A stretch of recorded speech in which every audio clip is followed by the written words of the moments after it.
And I am so pumped to have you on. And first off, brother, how's your day going? My day is terrific. Just got back from Los Angeles, running one of our boys' juvenile programs down there in Malibu. It's called Camp Kilpatrick, nestled in the Malibu Hills. We have a bunch of juvenile offender students who are taking care of our rescue dogs and training. So I was there yesterday. We had to drop off some supplies. So now I'm back up at home, back up in the Tehachapi Mountains, and ready to get into it, man. Very cool. And dude, you told me you hit 15 years sober this year. Yeah, I'll be 15 in October, man. Oh, almost 15. there, dude. Let's go. I mean, it is it doesn't even sound right coming out of my mouth. I was a guy who couldn't get 15 minutes of sobriety. I mean, never even close to 15 days. 15 hours would have been hard. I was a daily 24-hour a day drinker, and in many cases 24-hour a day user, obviously. And so I was the idea of having 15, especially my relationship with alcohol, like the idea of having 15 years without something that completely controlled every facet, second variable of my life. It's a trip to look back on that. It really is. It is wild, man. Like when you reflect on, like I know when I reflect on my using days, it's just crazy to think about. When take me back to Zach at, I don't know, 18 years old. Like what was your mentality? What were you getting into? So at 18 years old, I was basically in the process of getting kicked out of San Diego State University. I had been drinking every day since I was about 16, 17. And that progressed when I went to college, that progressed to religiously every night and almost always binge drinking, got into selling weed down there, using marijuana like religiously, habitually, just as part of like the culture. I'm a skateboarder and a surfer, and I'm from Hermosa Beach, California, so it's very much ingrained in the culture. And so I think then if you would have asked me, I probably would have said I would have loved to have been a fighter pilot or a teacher, history teacher or a fighter pilot. Two very radical ends of the spectrum. Completely different. Yeah. My dad is an aeronautical engineer and a pilot, and all of my godfathers, all my dad's best friends are fighter pilots. So I grew up with all of those guys in my circle and spending time in all of their offices at my dad's business and at his company. And so they were always my heroes, and they were all test pilots. So they had an extra special, something to them. They were such risk takers and such impressive guys. Most of them had deep military histories as well from Korea and Vietnam. But yeah, at 18, 19 years old, I think my mentality was generally scared. I wouldn't have come across that way. You wouldn't have thought that talking to me. I mean, I was very affable, very gregarious. But I was definitely covering up and hiding a lot of just general anxiety with the world. I had to drink to go to class. I started drinking to go to class when I was 19. I got kicked out of school, started doing the kind of junior college, circuit, just doing geographics to try to cure my alcoholism and some of my social uncomfortableness, and trying to associate with different people, change this variable, that variable. But obviously the underlying root cause of all of my isms and my just general dis-ease was alcoholism. And I just couldn't, I was also very uncomfortable. I went through some childhood sexual trauma that made me very uncomfortable with women in an intimate setting. I was very driven to be with girls. I had all those drives and all of that energy and that chemistry. And then having gone through a lot of the years of things that I did as a child, I couldn't help but associate intimacy with deep fear of flight, of get the fuck out of here as soon as possible. And thankfully, through therapy and through other modalities, I've been able to really address that and kind of had a rebirth in my mid 30s in terms of my comfortableness with intimacy. But that held me back a lot. Alcohol told me that I needed it for everything. And in a large sense of the word or of the phrase, I did. I became completely dependent on it for everything. To get up in the morning, to go to bed at night, to have conversations, to be with a woman, to study, to learn, to watch TV, anything I had to do, I needed to be socially lubricated in order to do it. Or I had this encroaching low grade panic that would kind of set in and take me over. And, you know, it was something that I just couldn't get away from. And alcohol was one of those things that helped me deal with it. And then of course with acute alcoholism comes, especially when you're dealing with massive amounts of alcohol. I mean, I drank as much alcohol as I could. You know, it puts you into, it's a sedative, puts you into a low state. So Yeah. that led me to a lot of upper drugs. So I quickly upgraded to cocaine, then crack, started using crack habitually, started selling crack, making crack, you know, things that I would have never in a million, even reflecting back on it now, I think about some of the scenarios I was in, some of the scenarios that I created around my regular life. These weren't even fringe interactions. These were like regular, you know, fundamental interactions to my existence was this really detrimental behavior, and just getting caught up in scenarios that were highly dangerous, that involved guns and drugs, and just really things that I look back on now that give me anxiety to even reflect on. I'm like, dude, Yeah. who was that guy?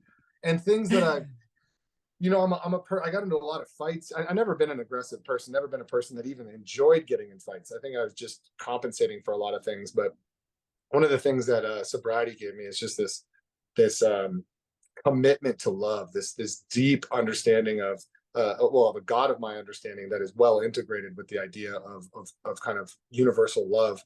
Um, but yeah, it's really changed my. I mean, I'm a completely different person. I wouldn't be surprised if my molecules have changed since sobriety. You know what I mean? I mean, I'm a completely different person in terms of my relationships, in terms of my relationship with myself.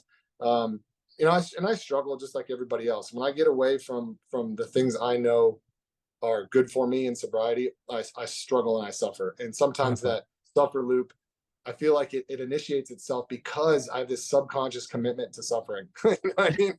I think a lot of us alcoholics have this subconscious commitment to suffering, where it's like, maybe if we suffer a little more, maybe we'll be paying for our due, you know, our past indiscretions and our past violations. And so all of a sudden we find ourselves, and then that leads to feeling oddly sorry for myself while I'm punishing myself. And it was such a maddening dance that I did for so many years. And sobriety's really given me I don't know, man, a clarity, and I wouldn't have anything that I have in my life had I not achieved, you know, sobriety at 29 years old. I would have none of the things that I have, and I would 100% be incarcerated or dead. Yeah. I mean, dude, you think about it though, it's obviously there's so many people going through that, and it's very relatable to me. When did you know you had a problem? Or when did you I knew I start to was an like alcoholic when I was a kid. I knew, because I had it all around me. I had this odd pride, and so did my friend group. A lot of the friends that I ran with, there was this certain pride to belligerence and pride to just kind of going full tilt, just raging, getting in Mhm. fights, just being punk rock. And there was this certain there was this certain thrill of that lifestyle that was just part of what I was, you know, I just assumed was what I was supposed to be doing. So I knew very early on that I was an alcoholic, that I was dependent on these substances. But I deluded myself by having a pride about it. You know, I felt alcoholism has a mind of its own, and one of the ways that it reproduces and keeps alive in you is to tell you that you know, that it's what you need, and that it's okay, and that it's not nearly as bad as it is. And so I knew very early on that I was different. I knew that I drank differently. I knew that I was covering things up. I had a deep self-awareness of the struggle that I had internally. I just didn't Yeah. know. I could, when you confront culturally the idea, or societally the idea of stopping drinking, it's overwhelming. It's completely overwhelming, because not only is the idea of not drinking, it eliminates my identity. It takes everything away from my identity, but then it also almost immediately ostracizes me from 99% of the culture and the society. I couldn't grapple with that. Say, wait, you want to take away alcohol, which is the only way that I feel comfortable out in the world, and the only way that people accept me, and the only way that people really interact and connect and commune socially. What am I going to do? I can't. What am I going to do? I can't survive as a man in my 20s without ever having alcohol again. You know, that was just unfathomable. It was unthinkable. And especially the way my family was, you know, and just about every family that I know. I mean, I don't Mhm. know if this is something that's unique to Southern California to a degree, but just about everybody I know, in terms of friends, parents, have, you know, issues with drugs or alcohol in their family. And with probably the majority. I mean, it might be that that kind of accepted drinking 4 glasses of wine every night, but you're still throwing back a bottle of wine every night to deal with your problems. That's defined alcoholism. Dude, I think it's everywhere. I mean, I'm in South Carolina, and I know, almost every family I know has somebody close within their family struggling with drugs or alcohol. In 2008, you do eventually, and you kind of recount this as you look yourself in the mirror. What's going on in the days leading up to that? And then what was that breakthrough of like, all right, like I'm gonna make a change? Or Yeah, so in 2008, at the time you're talking about, I was in full-blown liver failure. So my liver had completely failed. I'd spent 5 weeks in the hospital. I got admitted to the comprehensive transplant program at Cedars-Sinai. I had less than 90 days to live, and my only hope was a liver transplant. So the only thing they were telling me is, if you can survive 6 months, we will get you transplant eligible. Just, you got to make it. If you don't, and I hadn't been sober 6 hours, days, forget 6 months.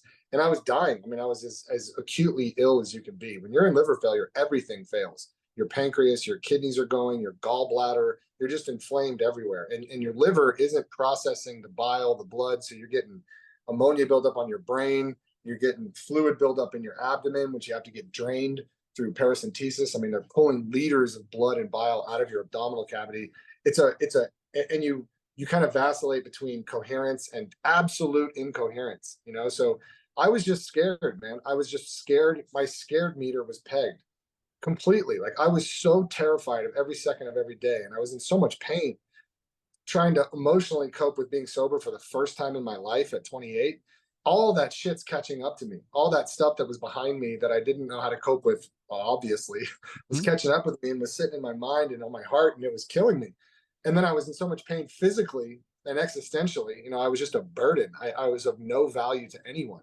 And I was a huge burden to my family. I thought I was a burden to my dogs, I got addicted to Dilaudid and morphine in the hospital, because back then it was based on a pain metric. They just gave you, it was this smiley face chart on the wall. And if you're smiling, you're all right. If it's straight, a little bit of pain. Frowny, you're somewhat painful. Frowny crying is you're maxed out. So I'm frowny crying the whole 5 weeks I'm in there. Hit me with as many drugs as I can get hit with. So the first thing I had to do was go through opiate withdrawal for 2 days, and it was awful. I conned my dad into taking me to the hospital for shots. I mean, I was dope sick, like something I'd never been before, and I'd already gone through alcohol withdrawal in the hospital. So I've been, a lot of people want to attribute strength and courage and all this shit. I was a scared shitless little kid. There was zero strength, zero courage. I barely had the will to survive. And I constantly obsessed about suicide. And that was kind of the only thing I could put my mind into that felt like I was doing something, because I was helpless. I was completely helpless, not in control of anything, or at least I felt like it, anything around me. But what I did do was stay sober, and I got through that. And right after I got through opiate withdrawal, I had some clarity and I had some relief. And there was this idea of, all right, man, you are either going to die like this, or you're going to try to make some effort to get better. And my dogs were they were all around me while I was going through withdrawal, through a lot of bad audio visual hallucinations, things that were scaring the shit out of me. Sure. And they were with me at all times. My 3 rescue dogs. And I had started working in rescue before I got sick. So these were dogs that I'd gotten through the Tehachapi Humane Society or Canine Canyon Branch or the local animal shelter. And they were my dudes. They were my people.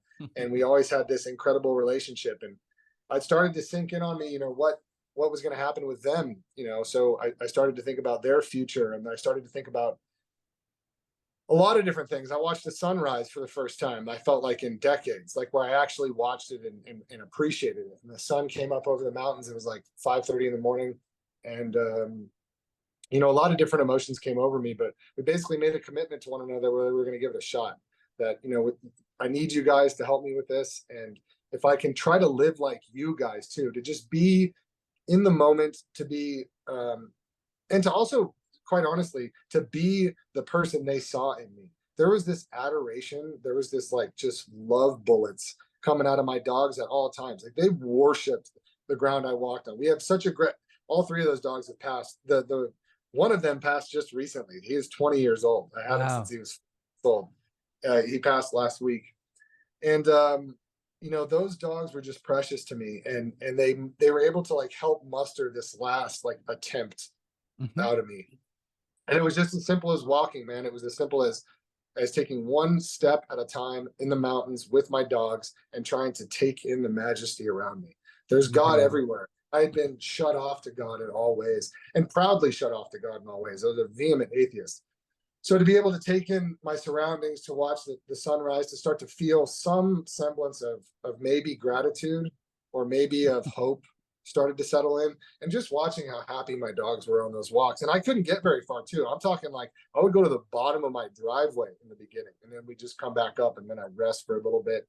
You know, it was a really brutal experience, that whole rehabilitation, physically, emotionally, existentially, all of it. I mean, I was completely obliterated. Like I was a sacked village, razed to the ground with just nothing was left of me, man. Nothing was left of me. And I got to try to figure out how to live sober, how to tolerate myself sober, how to talk to people, how to drive.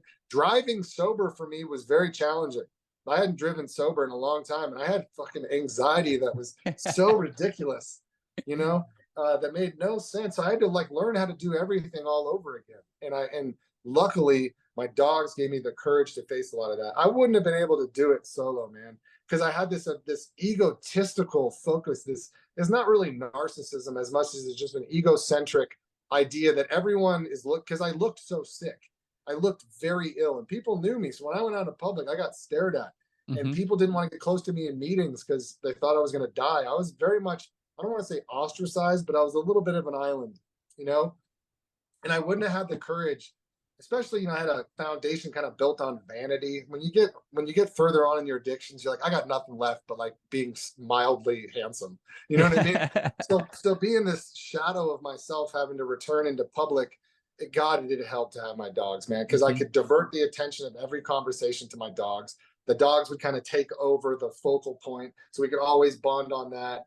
I could always feel comfortable. I could always root myself in that, and fucking it, that helped me to just get out there and start trying, just to start practicing life, you know. And maybe that's one thing people can take away for those who are close to people who are going through recovery is we're out there trying to figure out how to do it all over again. We're little babies meandering through life trying to make sense of it all. And so try to be conscious of, you know, your sober loved ones or your newly sober loved ones are, it's a real challenge to upgrade your Mhm. software to modern times, and to try to get with this new life without, you know, depending on the toxic coping mechanisms that you used to have. So try to give us some grace, Give them because some grace for real. we're a little bit clueless out there sometimes. How did how did your dad help you get on the transplant plant list? Oh man, you just want me to cry on video. Yeah. Oh man. So it wasn't, you know, there was a whole community that helped me get on the transplant list. So the way that went down is I was at Bakersfield Memorial Hospital. I had been diagnosed with what's called end stage liver disease. So that is the last stage. So you either typically die or you get a liver transplant. They did not do liver transplants at Bakersfield Memorial Hospital. So if I were to have any hope, I needed to be transferred to one of the 7 hospitals in California that did liver transplant: USC, Cedars, UCLA, USF, Scripps. There's a handful, and you got to get accepted into those programs. And I did not have 6 months of sobriety. That's a minimal boundary condition for entrance Damn. into most transplant programs. So I was just dying, you know, and the doctor had come in at that point and said, you know, your son has less than 90 days to live. He needs a liver transplant to survive, and he's not going to get one. I mean, it was very matter of fact. It was, he is not going to get a liver transplant. You need to probably consider taking him home on hospice care. The insurance was trying to kick us out of the hospital at that point. I'd been there for a very long time. I was just degrading. I was getting sicker and sicker and sicker. And my dad's an engineer, man. So he set off to fix a problem, you know, to address a problem systematically. And he wasn't going to take no for an answer. Like, if I think about it, it's one of the most beautiful things I've ever experienced in my life, is to witness the pure love of a father, and the just unparalleled dogged determination that a parent displays and they're trying to save their kid. It is somewhat of a, like, it's a tenacious autopilot. He just flipped a switch. Mhm. And he got fired up. He didn't get pugnacious. He didn't pick fights with people, but he had a mission to accomplish and he was going to accomplish it. And by the grace of whomever, we had some help through our insurance company, through the insurance company I had at the time. We had a nurse who worked at UCLA who was coaching us through a lot of these application processes and how to understand the system and what your options are, and if you had any at all, and what are perhaps some tactics. So they basically were able to get us a meeting with the comprehensive transplant program at Cedars-Sinai Medical Center, which is where I was born, in Beverly Hills. And at that moment, my dad said, all right, we're doing it. And it was like in the next day. So we had to literally sign out against doctor's orders with the entire, apparatchik saying what you're about to do is borderline illegal. You're putting your son at great risk, taking him out of this hospital.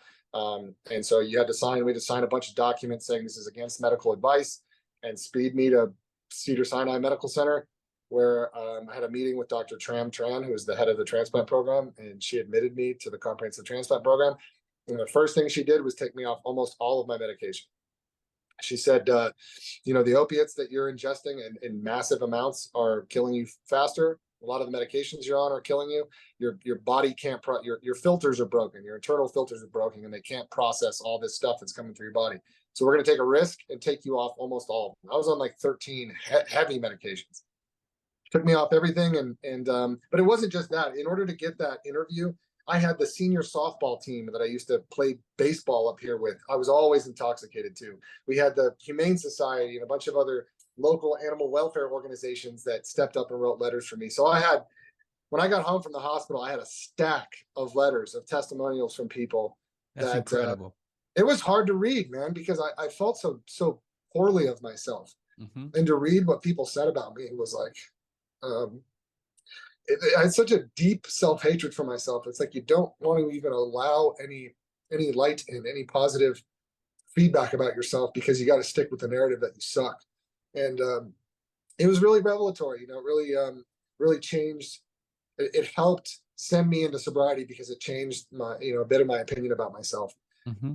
And so they admitted me to the program. They basically said, look, kid, if you can get this sobriety, you're in. You got your transplant. If your numbers still require it, you got your transplant. So just survive 6 months, go home. We are not so sure about this decision to kick you out of the hospital and send you home. This might be the wrong decision, but we think the hospital's killing you, so we're going to send you home. And that's what worked. I got worse before I got better, but my body started to process all this stuff out of me. I got all these blisters from my knees below, like all my skin boiled over, and all these medications kind of poured out of my body. And it was really just, my dad had to be hand and foot with me. When I got home from the hospital, I couldn't use the bathroom. I was soiling the bed regularly. Like, he had to help me with all of these things. And I was, somewhat returned to a fetal state. Like, especially when I first got home, I couldn't walk. I couldn't go to the bathroom. It was really challenging. And he never gave up, and he never quit. And he was always, as determined as he could be. And it was, I have to imagine it was the most painful, terrible thing he's ever been through in his life. I abused him to a degree that, I'll never fully recover from. Mm-hmm. Like, I have vivid memories of, I drank a month after I got out of the hospital. I drank. My dad had been waiting on me hand and foot, getting me to meetings. The one contingency of being part of the transplant program is I had to go to a meeting every day. I had to fax so I was on a liver card. In order to get my liver transplant in meetings, I had to have the meeting secretary sign it, and then I had to fax it to the Cedar. So I was going to meetings. And yeah, man, I don't exactly know where I was going with that, but No, you said you drank a month out of the hospital. Oh yeah, sorry. So a month after I got out of the hospital, I'd been doing quite well. I'd been going to meetings. My dad had been taking care of me, and he had finally had to tend to some work. He had to go to Brazil for like 48 hours, and he left. And I just remember thinking, like, I hadn't slept. Maybe if I just like taste it. Certainly, I'm not going to drink a lot because I'm in liver failure. So I'll just get a glass. I'm so fragile right now that it'll help me pass out. I'll be able to fall asleep. And I just blacked out. I don't remember. I woke up like 4 hours. He was going to be home in 4 hours. I cleaned. I saw a double bottle of wine, a box of wine that I drank. I'd obviously taken myself to the store, and I was in liver failure. I looked awful. Like, I'm amazed they sold alcohol. Mm-hmm. And he got home from that trip, and he went over to his computer, and he's on the computer, and I'll never forget it. I walked in, and I had my sunglasses on, and because my body was processing that alcohol immediately. Like, I immediately started to crash. I was blood coming up out of my mouth, blood coming out of my bum, like immediately, and then acute pain in my stomach, like acute pain. So I walked over to him to tell him that we needed to go to the hospital and I needed to get my stomach drained. And then he looked up at me, and I said, hey, we got to go. I drank again. And he's like, he couldn't process it. He just like, what? I said, I drank again. We got to go to the hospital. And he just kind of broke down. He like had his last straw. He just, was inconsolable and just kept repeating that I'd killed myself. He just kept saying, "You've killed yourself. You've killed yourself. You've killed yourself." And he's like, "Fuck you. I'm not taking you to the hospital." And I'll never forget. He stopped. He took the long way to the hospital, stopped at a hardware store, and got deck stain, as if to say, like, "Fuck you, dude." And so I did. I went to the hospital. They gave me a paracentesis and sent me home. And that was the last time I had a drink. That was October 12th, 2008. Damn. But can you imagine going through that as a dad, man, coming home? I put my parents through some stuff, and you talk about those letters you had written for you. When I was in treatment, I had this nickname called the mailman because I got so many letters from my friends and family. And there's this little program in treatment where you had to read your weekly letters out to the group, and you only had to do it once. And this one week I ended up getting like 15 or 16 letters in the mail from all my friends, family members, something like that. I had to read them all out loud to my group. And I don't think I've ever cried that much in my life, but I will tell you, those letters like pushed me to sobriety and made me feel better about myself and realize that I wasn't a complete piece of shit. And like I was had built some good relationships, Like, so are these people talking about the same guy? it's like, no way in hell. If you thought how I thought about myself internally, like this was definitely not the same guy. Did you ever go to treatment or rehab? No, I never went. That was the last time I drank. I went to meetings religiously, like sometimes 2 and 3 a day for months. I mean, I completely threw myself into recovery. Like the best decision I ever made in my life is to make my local recovery house my home away from home. Like, if I wasn't at home, I was there. And I started to learn from the old timers quickly. I got into the steps quickly. My first sponsor passed away. I was able to process that much more healthfully than I normally would have, and got to learn a lot about I got to feel part of something. I got to feel accepted for the first time in my life, and the acceptance that I had in that place. I thought I was definitely tragically unique. I thought I was a special kind of alcoholic and addict that the likes of which the world hasn't seen.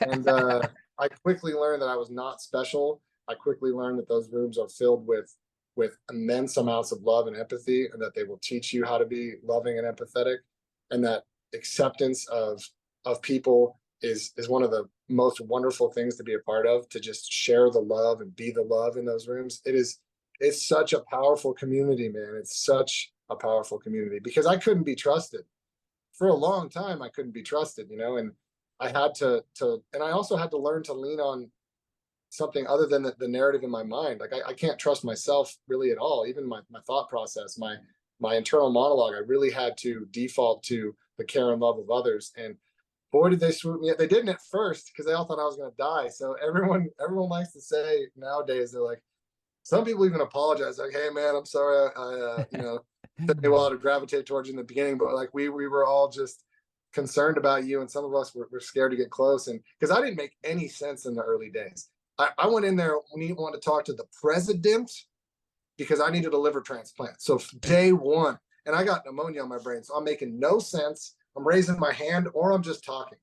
I'm just interrupting everyone. none of the protocols that you're supposed to follow. I was just this weird yellow guy. I was completely yellow, like eyeballs, skin, like gray and yellow, and just bruised, and a huge belly, gigantic. And I had a herniated belly button that I used to tape down, and it used to stick out of my stomach. I used to tape it down. Really? Yeah. It was awful. And they really just, man, they just kept welcoming me back. You know, I have some of the best friends in my life are from there, and they will be till the day I die. And I just love that there is a spiritual equation that has the potential to solve us drunks. When did you first get into rescue animals? I got into rescue in 2001, 2002, when my dad moved up here to Kern County. He relocated his business to the Mojave Air and Spaceport out here in Mojave. There's an animal shelter on the airport. So I started volunteering at the Mojave Animal Shelter in 2000, end of 2001 or beginning of 2002. We had a couple local animal rescue organizations, Canine Canyon Ranch, Leslie Monyo, Tehachapi Humane Society, Save Tehachapi Orphan Pets, and some really low key, just a couple of, you know, retired gals that were doing their best for small dogs. So I got in with the big boys. That was my passion, is I wanted to rescue big mutts, big dogs. I grew up with big dogs. I love big dogs. And we only had a purebred rescue. It was 2 purebred rescues, right? Like a German Shepherd and a Doberman. But, you know, I wanted to advocate for the dogs that I had, which were mutts. My dog, Marley, was a Rottweiler pit bull. And that's this boy right here. Oh, And nice. Tug was like a lab mix. They both came from that shelter. So both of my dogs in rapid succession I'd adopted from that shelter, and just started you know, trying to market them. I started making posters, you know, and that was something that like just marketing posters, you know, you're a used dog salesman. That is what you are at the end of the day. And as a That's what used you dog are. salesman, you got to learn how to market them. So you got to put a voice to them. You got to put a feeling to them. You got to put an energy to them. You got to be able to feel them through the images, through the descriptions. So when I finally got sober and started getting back into that work, it was an incredible outlet for me, because I had no purpose. And that was what was going to kill me. That was what was going to end me, is like, why am I here? I am such a burden. I'm a deficit. I'm a liability. I'm not providing anything. So I think I needed to find some purpose in my life. And that very quickly became my purpose. But it was more than that, because it had become my lifeline. You know, my dogs had become my lifeline. They were teaching me how to get out there in public. That my hall let me bring my dogs to meetings too, which was really cool, which was against the rules. And you know, that my dogs just showed me the way. They truly showed me the way to figure out how to live again, and to have the balls to step out there again. And so I really wanted to give back to them. And it kind of all started with just these posters. I'd take really good pictures and I'd write ridiculous adoption stories, which were like, you know, like the dogs were incarcerated, like they'd been locked up for peeing in public or disorderly conduct, or, you know, and we had, they or whatever, just any number of ludicrous stories that were really fun to create. And they were fun to, and people, so I started to, this was pre-social media. So I would put them up all over town, and people would stop and read these bank of all the rescue dogs that I was advertising. And it really started to work. And they started to put them in the paper and in magazines. And in sobriety, I started going to schools very early on. So I started, I was the guy, I was the alcoholic crack addict who went to schools. You know, I got to be that guy. And that realization didn't happen until I was like mid speech at Tehachapi High School. And mid speech, I got the You're whole that guy. grandstand is filled with kids, and I'm sitting, it's just a chair, one chair in the middle of the basketball court, and my dog, and we're addressing the whole student body. And it came to me that, holy cow, I'm the guy. Like, because I'm a DARE kid. I'm a kid that was in the DARE. I'm born in 1979. Yeah, so, I remember DARE. You know, so I got to be that guy, and we started hitting the road. We started teaching, you know, basically talking the human animal bond, and talking recovery, and talking wherever we could, you know, going to sober livings, to rehab facilities, to institutions, anywhere we could kind of share our story and try to grow what wasn't an organization yet. But Marley's Mutts was born of just those efforts to try to keep myself sober via dogs. And at one point people said, hey man, you ought to do this for like a living. And I was like, what? They're like, you know, rescue dogs, start a dog rescue. And I'm like, you know, first of all, the government's never going to allow a drunk with a dream to like become a nonprofit organization. Like, surely that's never going to be possible. And then how will I get the support and how will I fund it? And I had no money. I never had any money. But where there's a will, there's a way. And I had a lot of support of the community, and people had seen this yellow guy wandering around town with dogs and posters, and quickly there was like this affinity for me here locally. And I started to write a lot of articles, and it just kind of took off. And Marley's Mutts was born, and it was to honor my dog Marley, who he passed away in 2016. And yeah, the organization was created in the beginning of 2009. We incorporated nonprofit in 2010, and we've been plugging away ever since. How many dogs have you saved? Oh my God, thousands and thousands.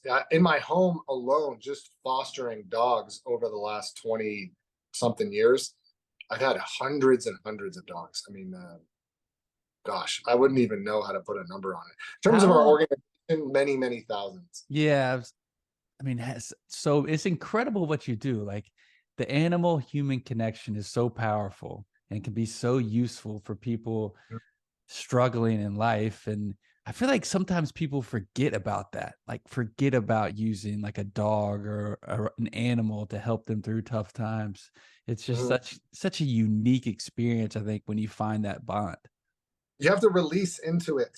We're regulated by this idea that we can only get affirmation from humans or people that we respect or that are in some sort of position of influence or credibility or something. But if you release into what your dog is trying to show you about yourself, you will find love for yourself. If you release into like what your dog is communicating to you, like the look they give you, you will come to the realization like, fucking hey, I guess I'm all right. I look good. He's not, what am I going to call him, a liar? I guess I might have that. But you have to settle into it. It's not just cuddling with a dog. It's like an energetic exchange. You're there to kind of validate each other energetically and spiritually. If you spend time with your dogs in that setting, whether it's cuddling or hiking or even like driving, or like I do with my dogs, I get to take them to prison. And so my dogs have this therapeutic capacity in prison that it's just the most wonderful thing to behold. You want to get a understanding of the obvious, just inherent, immediate impact of a dog on a human being who is suffering. Follow us into any prison. I have a golden retriever from Lebanon named Beta, and I have a two-legged poodle named Cora. And we run, dog programs in state prisons all over the state and in juvenile facilities. Yeah, we got to talk more about that. Yeah, definitely. And I get to take these kiddos in there, and when we are traveling through the institution, we are interacting with a whole number of people who are not part of our program. So we get to regularly have these interactions with people who haven't seen a dog in decades, decades. And they get to have, and Beta is trained to kind of turn around into you and give herself to you if you get on a knee. And then Cora obviously doesn't have two front legs. So she's, you have to hold her. And to watch these guys, to watch them return to this childlike existence and this childlike stoke that they've probably not been able to access in a very long time. And that, and that they might also be chasing using drugs is really special to see. I mean, we had this interaction the other day where we had just come in, there was a bunch of guys in line for commissary, and all rival, gangs / races. And they were all gathered around. We were bringing in dogs that we were going to leave there. So we had several dogs. And these guys were on there, all of them, 7 or 8 of them, petting these dogs with the biggest grins on their face, baby talking. And there was a couple moments where you could tell, like, the guys looked at who they were, and it was like, oh, well, whatever. And that's one of the magical things about training dogs in prison. But the special, the magic that's in those little moments, that the positive streak that the dogs leave, they leave this energy, this uber positive, loving energy. And in a prison, there's none of that. So when they leave that streak, people can pick up that energy and they can take it with them into the institution, and they can try to spread that themselves and really try to make a dark place more positive. So these dogs come in and they basically just shoot off positive energy in various directions. And you see them change states of mind, where people, are about as hard as you can look, and then shift right into this, remembering what it's like to be a kid rolling around on the ground with a golden retriever who loves them, and it's very special to get to offer that. It's very, very special. It's hard not to cry sometimes. Like it's emotional. I mean, we had this incident.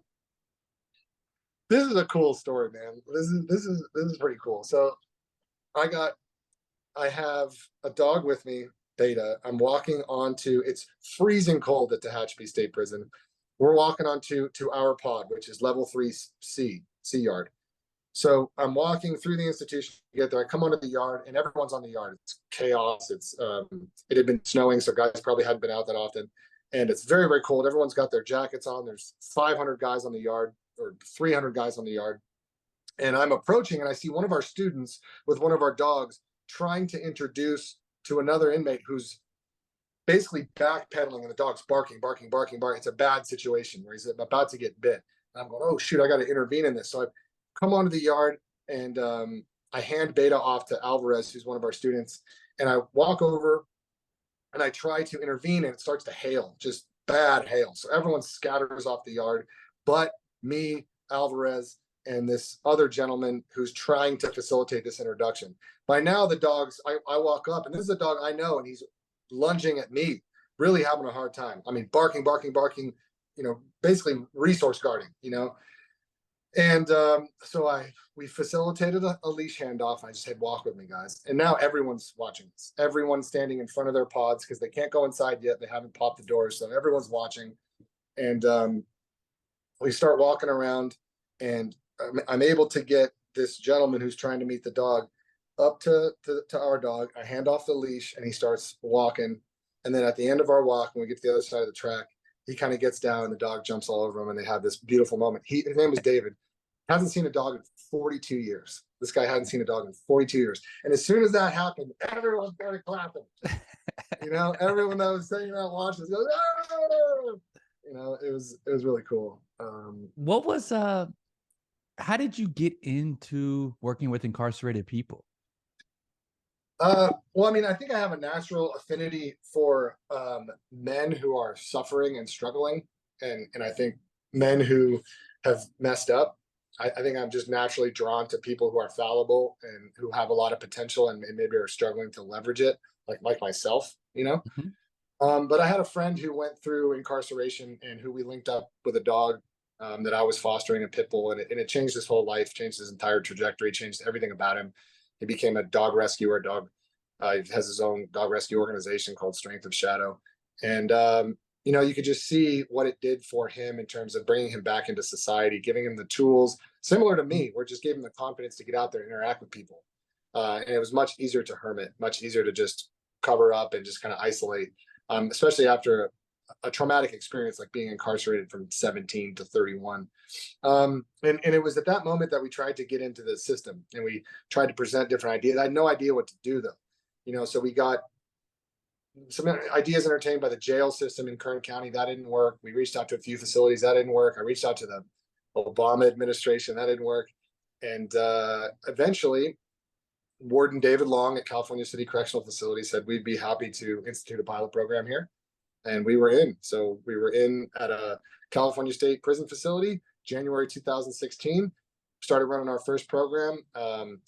Leah Marquez, Lisa Porter, Kim Erickson, Sam Johnson, some of the best female dog trainers, best dog trainers, period, on the planet that you will ever see, started running that program. And not only were we able to rehabilitate some really challenging dogs in that program, but a tremendous amount of those students have been released from prison and are professional dog trainers. We now have 19 formerly incarcerated dog trainers out here on the streets, almost all of whom did very long sentences, almost all of whom were, essentially Black and brown gang members, and have really found a niche, and I found a place, a home in the pet industry.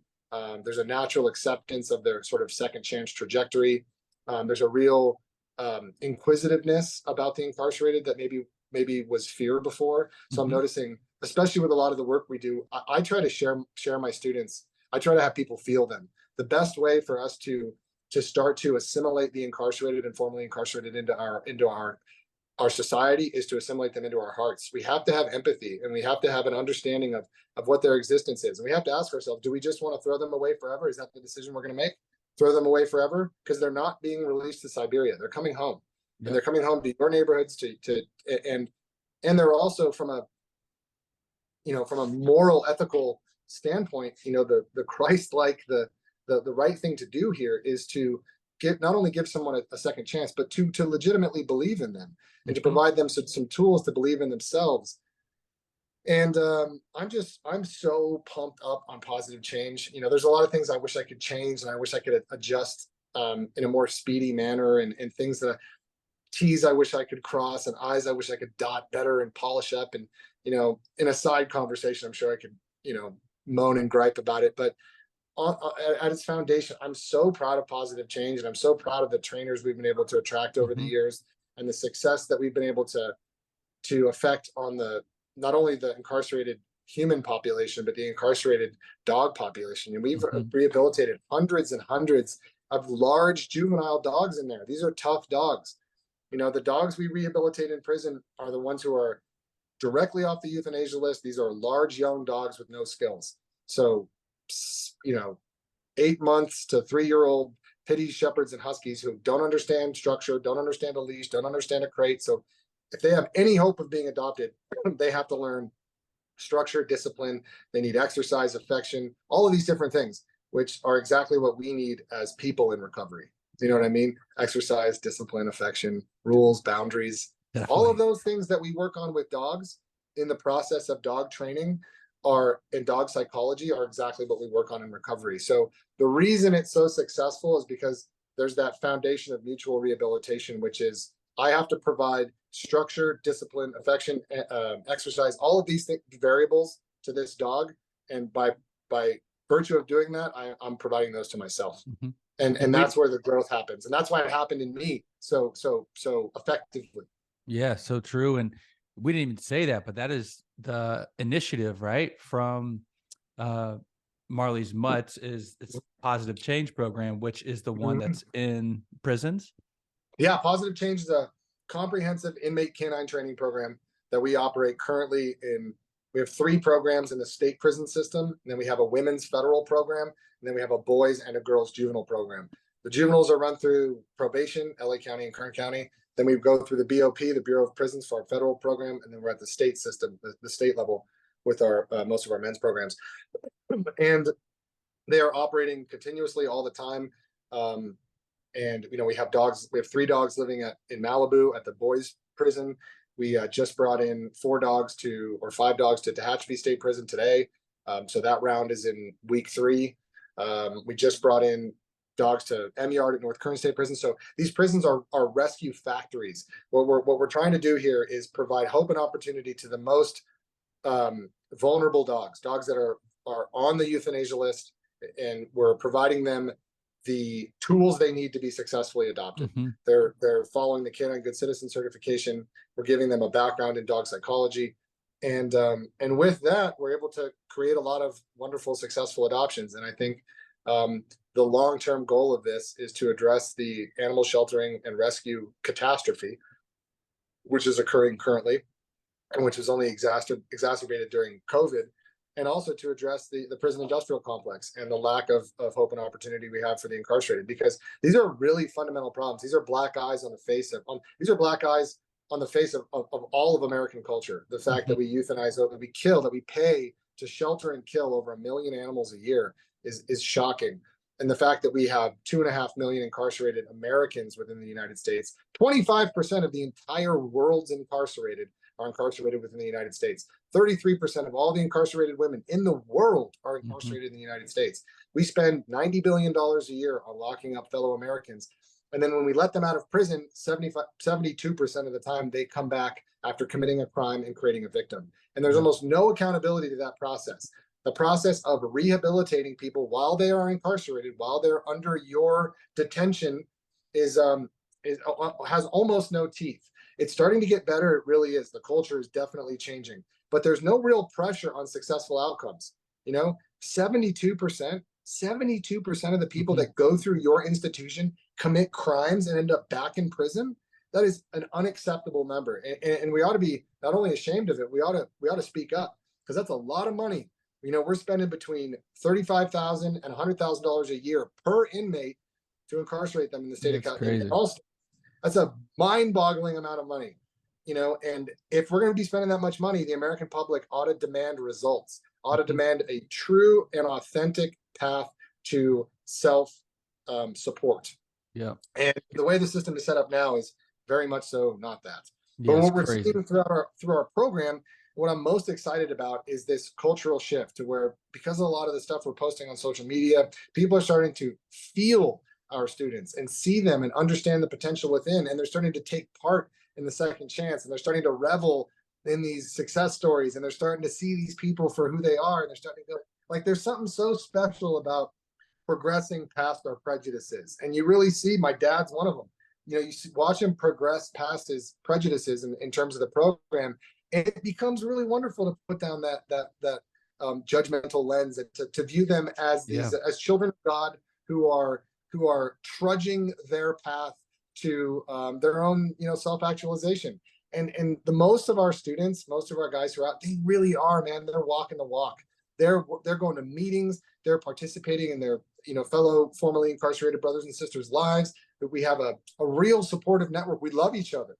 We really do. There's more love within the text threads and the relationships that we have from our guys than I experience in almost all of my other friendships, and you know, out here. Yeah. I So believe it. I'm the sorry. Go ahead, bud. No, I was saying I just believe it. Like when you go through that, something like that, that connection and bond, like you really get real friendships and real relationships. To your point, I mean, I think 95% of incarcerated people are going to get out. Like you said, close to 75% will be reincarcerated. So if you think about it, you need to think like these are going to be your neighbors. These are going to be the people next to you in the grocery store. Like, how do you want them to come home? And Yeah. it is wild that we, in a lot of cases, don't think about that and don't give them the proper tools or education or programs while incarcerated to get back in society and bring positivity back into And society. is it ethical or practical or logical to incubate the incarcerated in an environment that is so fundamentally negative that you can't help but end up more negative after Mm-hmm. experiencing it? It is a dark, heavy, energetic, awful place. And we have to really just ask ourselves societally, do we want to rehabilitate those who are incarcerated for crime? Do we want to really, are we going to take it seriously? And if we Mm-hmm. want to take it seriously, we have to have a real, we have to take a real effort at instituting the right programs to give people a chance, to give people access to our economy. We have to really take it seriously, because the potential within, this is one of the things we don't talk about a lot, is the potential within the prison system. Yeah, it's These are crazy. brilliant individuals. You know, 85% of them are locked up for alcohol or drugs, or intoxicated when committing these crimes. And you know, they're very smart individuals. Mm-hmm. Alcohol and drug afflicted folk tend to be creative and smart and relatively deep and emotional. And these guys have a tremendous amount of potential. Plus, by virtue of just being down, being enveloped in this kind of pod of suffering for so long, if you can get through that suffering, man, if you can persevere through that, if you can get through those dark days where violence is all around you, where threats are all around you, where if you can persevere through that and just say, I'm gonna make it, I'm gonna, and you Mm-hmm. can, and also hold on to your humanity and even expand your humanity. I want to mess with you, man. Yeah, I definitely. want you. I want you in my orbit, because you can teach me something about how I can get through Mm-hmm. all the things I'm hung up on, you know? And Yeah. that's one of the things I've learned from my friends, my students, more than anything, is how to cope with certain suffering inevitabilities Mm-hmm. that I've had a hard time processing. Yeah, man, they're some of the smartest people I've ever talked with.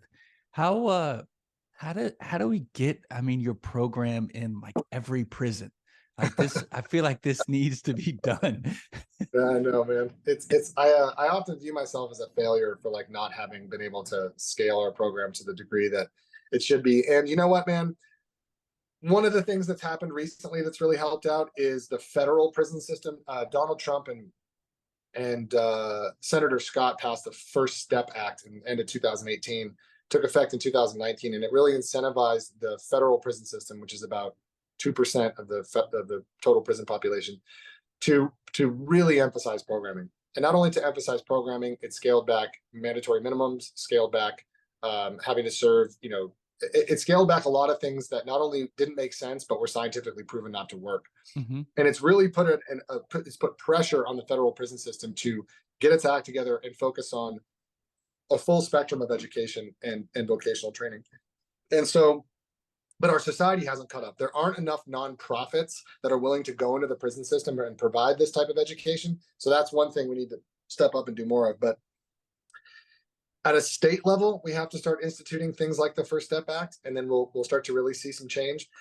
We did get some funding this year for a few of our programs, which was great. We have great support of our community, but in order to scale something that is expensive to run, I mean, it's expensive to run, but when it comes to the live outcomes, both for the pets and the people, Mhm. the ROI is orders of magnitude beneficial.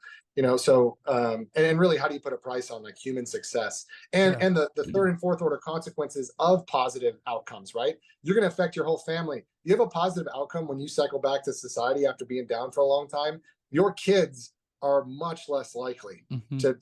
to continue that same cycle, and that's really what's been a big problem is the downstream consequences of the 90s crime bills that were instituted Yeah. by at the time Joe Biden and many others.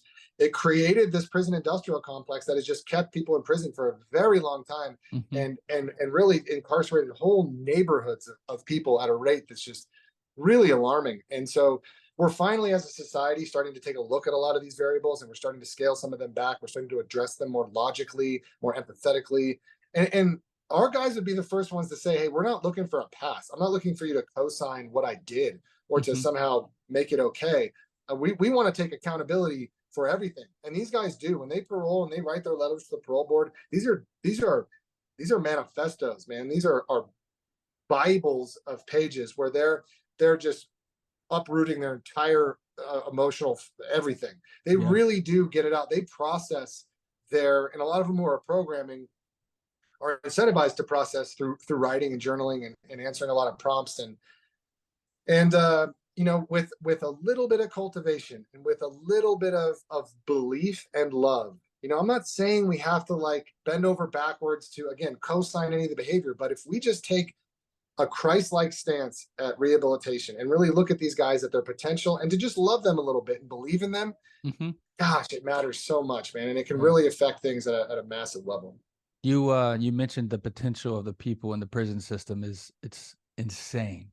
There's so much potential. It is absurd. I think I've heard it described as like the richest land or the richest like set of people is the people that are in the prison system that aren't being, they're not living up, they're not being given the opportunity to live up to their potential.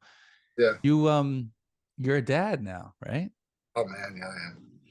And the Yeah. best thing that's ever happened to me, bar none. I mean, I'm a dad to two little beautiful girls. They're 5 and 2, and it's the greatest thing ever, man. It is the greatest thing ever. From a sobriety standpoint, too, you'd think, oh man, you have a couple. And I'm a single dad. I'm been going through a divorce for the last year and a half or so, which is a huge adjustment. When you think, oh my god, or I would have thought, oh my god, how am I going to cope with a divorce, being a single dad, having two little, how am I going to cope with that? And it hasn't been hard. It really hasn't. I mean, it's tough. There are tough moments, but I get to root into my kids. There's nothing better for my sobriety than rooting into my kids. Mhm. They show you a childlike that you get to live just a fundamentally more childlike existence. They kind of lead the way. And again, if you release yourself into that, if you kind of release all the constraints and just let yourself be buffoonical and ridiculous with your kids, it's the greatest thing in the world. It really takes you back to play. And like we talked about earlier, it takes you back to that childlike state. And, Mhm. I still have boundaries and, I can be a tough dad from time to time, but, I absolutely love every part of it, man. I really do. It won't be too long before you're gonna have to be beating up the little boys in the neighborhood. Oh man. Right. Yeah. I'm hoping I can, maybe if I have to get a few more tattoos, I'm hoping to just look tough enough and have tough enough friends that like just nobody thinks about it. I'm counting Brian James, if you're out there, I'm counting on you, buddy. What what is next for Marley's Mutts and Positive Change Program? What, like, I'm in South Carolina. It's like, how can I get, I mean, I've worked with some incarcerated people and some incarcerated programs, but I haven't done anything with animals, and it's Yeah. incredible. And I feel like there really is like such an opportunity there because you say that connection, man, it's insane. Well, we're growing. We are growing. essentially have Arizona on deck. That's our next move. My buddy John Gata, who's a wonderful dog trainer, set up something pretty cool for us out there, helped us connect some dots. So we have the support of the state Senate and legislature and the prison system out there at the state level. They've been incredible. I mean, really, I can't say enough for the cultural shift that's happened within the institution at the institutional administrative level. There are educators that are being promoted to associate warden. There are educators being promoted to CRM, community resource manager, and other backgrounds. So there's much more of this focus on rehabilitation and education than your typical punitive means, where typically if you're promoting through the ranks, where it's a guy who started out as a sergeant who worked his way up, and you just tend to have that more rigid, typical prison approach. But the new wave of prison administration is much more in line with education. There seems to be some, like I said, federal pressure via the First Step Act. Certainly here in California, there's a lot of incredible prison advocates in California. There's a couple of people who I quite literally, if they didn't exist, I wouldn't exist. Scott Budnick and Jason Flom. Jason's he's involved in the Innocence Project. He's involved in wrongfully convicted, a lot of different things. Lava for Good, and Scott Budnick's the co-founder of the Anti-Recidivism Coalition. And what those guys do, and what they've helped do at the state level, specifically Scott in California and his entire organization, is really bring it to the forefront, really like make the conversation happen, and also kind of make it cool. They've created we'll just say the momentum is headed in the right direction in terms of the state and federal institutions adapting their procedures for how they incarcerate people. Yeah, man. All right, last question. First off, man, you're incredible. Like, the work you're doing is incredible. So you said something earlier, like you look at yourself as a failure because you haven't grown so much, but dude, you are like making such positive change. It's incredible. With pun intended. if somebody's listening, they are struggling, like, what is your message to them if they're down in the dumps? Maybe they were where you were when you were 28, or they could just be struggling through a divorce. Yeah, I mean, to quote Theo Vaughn, man, it's going to be okay. It's just going to be okay. It is. It's going to be okay. Might not feel like it now, but it's going to be okay. I can't really speak for telling people what they should do. But the best thing for me is to get outside of my own brain. Alcoholism is something that will never leave me. And the more I sit and marinate on my own thoughts, locked within my own mental corridor, it's just dangerous. It's a dangerous neighborhood. And if I'm not strapped rolling around that neighborhood with some serious tools, it's dangerous to be in there for too long. So I would, the fruit of life is in connection, and the way we get through, the way we get into and through recovery is through connection. It's those bonds. And for me, when I get into that really dark, I'm talking suicidal ideation place, almost instantaneously, when I connect with someone that I love and who cares about me, that is released, almost instantaneously. And yeah, that's essentially what I'd say. Brother, man, I did have a question about, do you work out? Do you do like some physical, like, is that kind of part of your release? I know you mentioned. Yeah, I do, man. I was gonna parlay right into that, because that's the other thing I do is I have to be active. I've always been active my whole life. I grew up skateboarding, surfing, snowboarding. I still do all those things, although I can't really skate very well anymore. Let's not get carried away. But yeah, I'm in the gym, 3 to 5 days a week, and I have to be active. I have to be walking dogs. I'm fidgety. I can't sit still. You know what I mean? So where I need to be, if I'm on my bed or on my couch, or chances are I'm marinating on something negative. If I'm out there running, we do marathons too. That's another big thing we do. So as an organization, we've run the Chicago Marathon like 8 or 9 years, and we're doing the Los Angeles Marathon this year. So yeah, there's a few people out there I want to get to run for. So Zach, if you're watching, you better hop up on our team. Los Angeles Marathon, March 2024. We'll be doing that as a crew, and I think we're going to try to get a couple dozen people to run with us. So that's one of them. Very cool, man. Well, dude, thank you so much for coming on. It's been, honestly, like, I really mean it. Well, like, the work you're doing is incredible, and it really is making change. And It's been an honor having you and a privilege hearing your story. Thank you for being vulnerable and open. I know as men, guys, sometimes people struggle with that. So it's been a true pleasure having you on. Thanks, man. You're a hell of an interviewer, man. The energy was just perfectly wonderful. Like I felt it the whole time, man. That's not easy to do. So thanks for bringing it, you know. Thank you.